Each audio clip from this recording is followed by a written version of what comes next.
Chers amis, bonsoir. Nous voulons donc parler de la paracha de Vaetranan. Vaetranan, nous sommes dans le livre de Devarim. Le livre de Devarim où Moshe reprend la Torah, cette Torah qu'il a donnée déjà à la génération du désert, mais maintenant il reprend la Torah pour la donner à une génération qui va rentrer en Eretz Israël. La génération du désert est sortie d'Égypte. Il faut comprendre que ce sont des géants. Chazal s'appelle Dordéal, la génération de la connaissance. Ils ont vu la sortie d'Égypte, ils ont vu les miracles sur la mer, traverser la mer Rouge, ils ont vu le don de la Torah, Dieu qui leur parle. Et malgré ça, ils ont fauté au Bodor, ils ont fauté avec des explorateurs, mais ce sont des géants. Maintenant, nous sommes une nouvelle génération qui va rentrer en Eretz Israël. Il faut leur donner une Torah pour Eretz Israël. Et le Rav Souda nous faisait remarquer une question dans le Talmud de Nedarim. Vous savez que la paracha de Vaetranan, c'est la paracha qu'on a lu à Tisha B'Av. On a lu Kitolit Banim, qui fait partie de la paracha de Vaetranan. Et le Talmud demande Alma Avda Haaretz. Pourquoi la terre a été détruite? Pourquoi Dieu a été courroucé contre Israël? Pourquoi a-t-il détruit le temple? Pourquoi a-t-il détruit Jérusalem? Alors, on connaît les réponses à cause de la sinat renam, la haine gratuite. C'est vrai, la Gemara le dit. Mais c'est une des raisons parmi beaucoup d'autres. Et là, dans le traité de Nedarim, la question est bizarre parce que la Gemara dit, nous savons que les Juifs à l'époque étudiaient la Torah. Ils pratiquaient les mitzvot. Ils allaient au temple. Alors pourquoi Dieu a-t-il détruit le temple? Et la réponse est effarante. D'abord, la Gemara développe le fait qu'on a demandé aux Chachamim pourquoi le temple est détruit, ils n'ont pas su répondre. On a demandé aux prophètes, ils n'ont pas trouvé de réponse non plus. Et alors, dit, c'est Dieu lui-même qui donne la réponse. Et il répond, Al Shelo Berechu Batorah Tchila. Ils n'ont pas fait la bracha avant d'étudier la Torah. Alors là, on ne comprend plus, parce que les mitzvot, c'est Dieu qui les a donnés dans la Torah. Les berachot, c'est les chachamim qui nous ont dit, avant de faire une mitzvah, fais une bracha, pour prendre conscience que tu es en train de faire une bracha. Alors c'est important de faire une bracha avant la mitzvah, mais ça ne conditionne pas la mitzvah. Si je mets les téphilines et je n'ai pas fait la bracha, j'ai quand même accompli la mitzvah des téphilines. Si un shochet fait la shechita avec un couteau caché d'après toutes les règles, il n'a pas fait la bracha, l'abattage est correct et on peut manger la viande. La bracha, c'est un plus de la mitzvah, ce n'est pas une condition de la mitzvah. Alors pourquoi dire que le temple était détruit parce qu'on n'a pas fait la bracha sur l'étude de la Torah? Le Rav Tzedek a expliqué, il faut regarder cette bracha. Cette bracha de l'étude de la Torah n'est pas une bracha classique. La bracha dit Baruch ata Hashem Eloheinu melech haolam, asher bachar banu mikol ha'amim, venatan lanu et Torah. Béni sois-tu l'Éternel, notre Dieu, roi de l'univers, qui nous a choisis d'entre tous les peuples et nous a donné la Torah. On ne fait pas la bracha sur l'étude de la Torah. On fait une bracha sur le fait que Dieu nous a choisis et nous a donné la Torah. Et il faut comprendre que cette Torah, on l'a reçue parce que Dieu a choisi Israël et que Israël a un rôle à jouer, une mission à remplir, d'être hors la goïm, mamlechet kolim, une nation de prêtres. Pour qu'on puisse être une nation de prêtres, il faut qu'on étudie la Torah.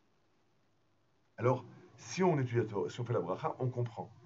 Si on ne fait pas la bracha, on peut arriver à ce qui s'est passé en Allemagne au 19e siècle, dans les Wissenschaft des Judentum, on étudie la sagesse du judaïsme, les sciences du judaïsme à la fac, on étudie le Talmud, on étudie le Talmud comme on étudierait le code de Hammurabi ou le code napoléonien ou des lettres classiques, pas parce que c'est la parole de Dieu. Et alors on va arriver à des choses très graves. La critique biblique, par exemple, qui dira que la Torah n'est pas de Dieu, c'est Moïse, encore Moïse, c'est même pas Moïse, c'était écrit des siècles après, et ce verset oui, et ce verset a été intercalé, celui-là a été ajouté, celui-là a été modifié, et on fait du n'importe quoi. Alors je te disais, c'est très important de comprendre que la Torah a été donnée par Dieu pour qu'on remplisse notre mission, et c'est pour ça qu'il doit faire la bracha avant. On comprend ça encore mieux à notre époque, puisque en Corée, à Séoul, il y a des milliers d'étudiants qui apprennent le Talmud. Parce que les Coréens se sont rendus compte que les Juifs sont intelligents, on a beaucoup de prix Nobel, on a beaucoup de brevets, on fait beaucoup de recherches et des découvertes. Ils réfléchissent pourquoi et disent parce que les Juifs étudient le Talmud. Donc le Talmud aiguise l'esprit. Disent les Coréens, étudions le Talmud et nous serons très intelligents. Alors c'est vrai que le Talmud peut être une gymnastique de l'esprit qui aiguise l'esprit, mais ce n'est plus la Torah de Dieu. Quand on étudie le Talmud, on étudie si un taureau a encorné le taureau du voisin, mais ce n'est pas le côté légal qui nous intéresse, mais c'est le fait que Dieu nous parle à travers cette Torah. C'est la façon dont Dieu nous demande de gérer le monde. Et pour comprendre ça, il faut faire la bracha avant. Un deuxième enseignement du Rav Tzouda sur cette paracha. La paracha de Vaetranan précède la paracha de Ekev. Dans la paracha de Ekev, il y aura beaucoup de mitzvot. Comment appliquer les mitzvot? Quels mitzvot faut-il appliquer? La parsha de Vaetran n'est pas consacrée aux mitzvot, elle est consacrée à la rencontre avec Dieu. On a les 10 commandements, où Dieu nous dit Anochi Adonai Elohecha Asher Tzidkecha, je suis l'Éternel ton Dieu. Alors, les Chazal nous font remarquer que quand on dit le Kriyat Shema, on dit Shema Israël Adonai Eloheinu Adonai Echad, mais une fois qu'on a accepté le joug de Dieu, on a deux parachiotes, il y a deux paragraphes. Le premier, Ve'ahavta Adonai Elohecha b'chol levavcha b'chol nafshecha b'chol modecha. Tu aimeras Dieu de tout ton cœur, de toute ton âme, de tous tes moyens, l'amour de Dieu. Le second paragraphe, V'hayim shamot ishmul tzai, et voilà si vous faites les commandements, il faut faire les mitzvot.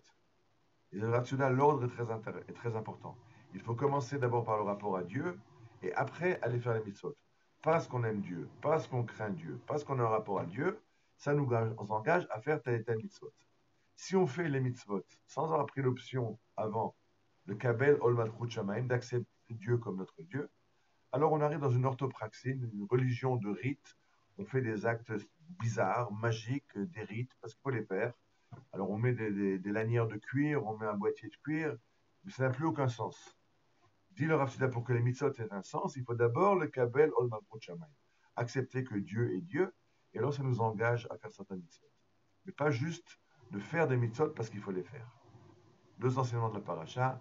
Le premier, que quand on étudie la Torah, il faut faire la bracha avant pour se rappeler qu'on n'étudie pas une science comme toutes les autres sciences, mais on étudie une Torah de Dieu qui nous a choisi et nous l'a donnée. Et quand on fait les mitzvot, avant de faire les mitzvot, de reconnaître que c'est Dieu qui nous a donné et que c'est notre rapport à Dieu qui nous fait faire des mitzvot et pas faire des mitzvot parce qu'il faut les faire. Shabbat shalom, à la semaine prochaine, Bezrat Hashem.